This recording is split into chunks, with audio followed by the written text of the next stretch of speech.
Iċ-ċentru miftuħ ta' Ħal Far jinsab Mgħasses mill-membri tal-Forzi Armati ta' Malta u l-pulizija 24 siegħa kuljum, sakemm l-immigranti fiċ-ċentru jibqgħu jiġu ordnati biex joqogħdu fi kwarantina mandatorja.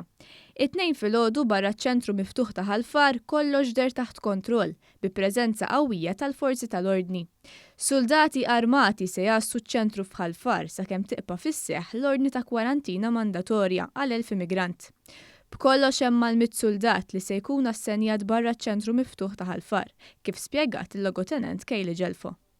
Min-naħa tagħna bħala Forzi Armati ta' Malta qegħdin nassistu il-korp tal-pulizija fejn jidħol security u l-main purpose ta' din il-security hija li ma joħroġ ħadd minn ġol l-open center ta' Ħal Far. Qed isir security on a 24-hour basis u sakemm ikun hemm bżonn li tieqaf fil-kwarantina.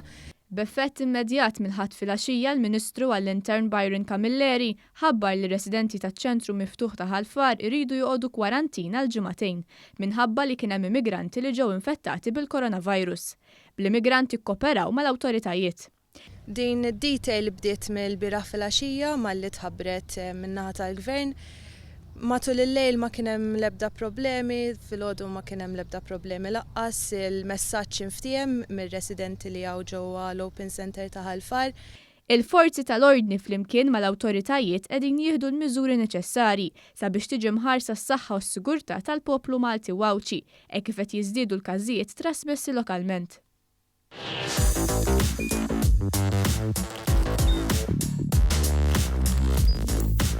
Idħol fuq one.com.mt u hemmhekk tista' tara l-programmi kollha li jxandru fuq One permezz ta' One Play.